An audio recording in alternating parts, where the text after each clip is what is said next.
la classe d'orchestre de l'école Victor Hugo d'Avallon avant l'intervention de Madame le maire. Musique, s'il vous plaît.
C'est avec beaucoup d'émotion, d'attente, que je me présente devant vous pour la toute première fois, entourée de mon équipe, pour une cérémonie des vœux à la population.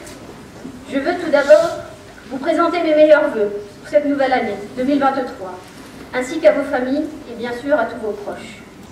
J'ai été élue maire d'Avallon le 11 mars 2021 et conseillère régionale le 27 juin 2021. Il n'aura échappé à personne que des circonstances particulières m'ont conduite à assumer les responsabilités qui sont les miennes aujourd'hui. Je ne referai pas l'histoire, je préfère m'attacher aux faits et aux actes. C'est dans un contexte de crise sanitaire sans précédent qu'il m'a fallu faire mes armes, et notamment organiser la vaccination à grande échelle. Vous me permettrez de remercier toutes celles et ceux qui se sont mobilisés pour que les choses soient possibles. En premier lieu, les médecins, actifs et retraités, le personnel soignant, mes services et tous les bénévoles. Ce fut un bel exemple de solidarité et notre action a été saluée à plusieurs reprises par le préfet Henri Prévost ainsi que par l'ARS. À la crise sanitaire, qui est loin d'être derrière nous, s'est succédée la crise ukrainienne, où là encore nous avons répondu présent. Nous avons un des plus forts contingents de l'UE. Et là aussi, la solidarité nous a permis de faire face. Tout d'abord en mettant à disposition des logements avec l'aide de Domanis, puis des moyens grâce à vous et à l'association Kiev Avallon, dont je salue ici Marc Toulorge et Paul Buffy, qui en sont les piliers. Enfin, et cela en découle en partie, l'agression de l'Ukraine par Vladimir Poutine a modifié les données géopolitiques et économiques, avec la nécessité d'en assumer à notre échelle toutes les conséquences, que ce soit en termes d'inflation galopante, d'augmentation des coûts de l'énergie, de pénurie, autant d'éléments dont nous n'avons pas la maîtrise, mais qui influent notre budget et pèsent sur nos décisions. Il nous faut vivre autrement, renforcer notre solidarité. C'est le sens du message que je veux vous adresser à l'occasion de cette cérémonie. Nous avons été amenés à prendre plusieurs décisions. La collectivité s'est séparée de certains bâtiments communaux, vétustes, inadaptés en matière d'accessibilité et véritables gouffres énergétiques. Éteindre l'éclairage public entre minuit et 5h30 du matin. Nous n'avons pas constaté d'augmentation de la délinquance pour autant. Les chiffres établis par la gendarmerie affichent une courbe descendante. Cela tient à l'installation des caméras de vidéoprotection, à une vigilance renforcée et à la présence des forces de l'ordre sur le terrain. Pour la première fois depuis 50 ans, les travaux d'envergure vont être entrepris sur notre collégiale Saint-Lazare à partir de juin 2023. Il s'agira pour cette première tranche, à hauteur de 1 million d'euros, de restaurer une partie de la toiture et les fresques de la chapelle. Grâce au soutien de l'État et de la région, nous avons obtenu de manière exceptionnelle un financement de 100% qui ne coûtera rien aux contribuables à Vallonné. La médiathèque, qui ouvrira également ses portes en juin, qui se révélera propice à la lecture, aux échanges collectifs et bien sûr un accès au numérique dans des espaces confortables et adaptés. Je veux redire mon admiration à toutes nos associations culturelles et sportives, sans qui rien ne serait possible. Tous les bénévoles qui au quotidien œuvrent dans l'ombre et permettent une offre riche d'une très grande qualité. L'arrivée prochaine de la fibre optique sur notre commune va nous permettre de franchir une étape essentielle à la transition numérique. Un confort pour les familles, un atout indispensable pour les entreprises. Là encore, nous accompagnerons nos administrés, loin d'être familiarisés avec l'outil Internet, dans la continuité de ce qui est déjà proposé au tiers-lieu La Fabrique, rue du Général Leclerc. Concrètement, il vous faudra vous rapprocher des opérateurs privés pour pouvoir en bénéficier. Et des réunions d'information sont organisées par Iconic, qui est le prestataire du département de Lyon. Un mot sur notre piscine, qui, de l'avis de chacun, est une très belle réussite. C'est un équipement majeur, indispensable à notre territoire et bien au-delà. Comme vous avez pu le lire ici ou là, il appartient désormais à notre communauté de communes, dont je veux saluer l'engagement sans faille sur ce dossier et son président Pascal Germain. Nous avons collectivement montré le chemin et ouvert la voie à un destin commun. La mobilité, dossier d'envergure, et abordé également avec la communauté de communes, a vu notre navette gratuite s'étendre du mardi matin au samedi midi. Mobilité tous également, qui verra au printemps de nouveaux tracés, permettant l'utilisation du vélo en toute sécurité, reliant la plupart de nos quartiers, en espérant que ce mode de déplacement permettra de remiser de temps en temps sa voiture, notamment aux jours.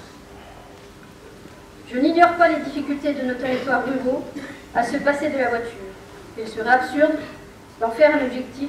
Cependant, nous devons toutes et tous faire des efforts et modifier tant que possible nos habitudes. À cet égard, tous nos parkings sont enfin clairement identifiés par une signalétique adaptée et indiquée par des panneaux avant la fin du printemps. Je le maintiens, il est facile de se garer à Vallon, et qui plus est à proximité de nos commerces. Ces derniers mois, nous avons pu constater l'ouverture de plusieurs commerces au centre-ville. Le résultat est là. Un cœur de ville qui va au rythme de ses commerces de proximité affiche son dynamisme. Bien sûr, avec ses services, la ville agit toujours au quotidien pour améliorer le cadre de vie dans tous les quartiers, ne serait-ce qu'en faisant la chasse aux poubelles. Un combat permanent que notre ville soit propre. C'est un élément important de l'attractivité touristique dans le quartier historique. C'est une marque de respect pour les Avalonnais. C'est bien l'amélioration du cadre de vie qui va constituer le principal chantier de cette année 2023. Tant attendu, dirais-je, est fondamental puisque cette place doit devenir le poumon vert et le cœur de notre ville. Mobilier urbain, adapté, îlot de fraîcheur. La place Vauban doit devenir un véritable lieu de rencontre, un endroit où l'on se pose en toute sécurité face à la statue du maréchal. Cette place sera l'image d'Avalon, un nouvel espace paysager alliant avec bonheur la pierre et la verdure. Je pense à nos écoles, que nous avons décidé de regrouper pour apporter une réponse pédagogique à la baisse des effectifs. Des travaux importants ont été réalisés pour améliorer l'accueil et offrir aux enseignants les outils nécessaires pour aller vers l'école de demain. Les parents sont rassurés par les moyens mis en œuvre, tant pendant le temps d'instruction que celui de temps périscolaire. La mixité sociale est une force et non une faiblesse. De la même manière, je refuse toute forme de fatalisme et avec votre soutien, je veux mener ce combat. D'abord, disons-le clairement, nous ne sommes pas les plus mal lotis. En premier lieu, et c'est primordial, nous allons pouvoir disposer d'un centre hospitalier flambant neuf. Le programmiste rendra sa copie en avril et la première pierre sera posée en 2024 pour une livraison définitive fin 2026, début 2027. J'en profite pour rendre à César ce qui appartient à César.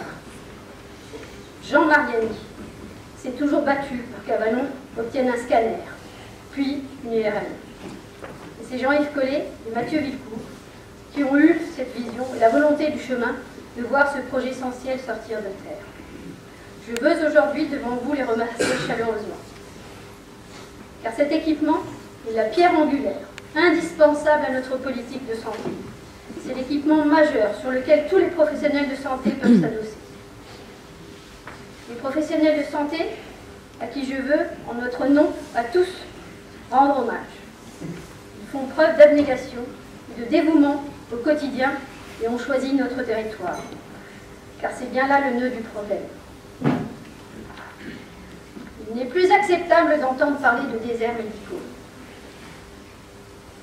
Il n'est plus acceptable d'attendre des mois pour obtenir un rendez-vous chez un dentiste, un cardiologue, un gastro-entérologue, un dermatologue. Il n'est plus acceptable de laisser s'installer un service public de santé à 2 vitesses ou 3 vitesses, quand les solutions sont connues de tous. Encore une fois, les professionnels de santé ne sont pas mis en cause. Je ne veux pas me réveiller dans 4 ans avec la peste brune à nos portes en disant « Je savais mais je n'ai rien fait ». Je finirai par une citation. L'audace de l'espoir, voilà le meilleur de l'esprit humain, avoir l'audace de croire, malgré toutes les indications contraires, que nous pouvons restaurer un sens commun. L'audace de croire que malgré des revers personnels, la perte d'un emploi, un malade dans la famille, nous avons une responsabilité sur notre propre destin. Citation de Barack Obama.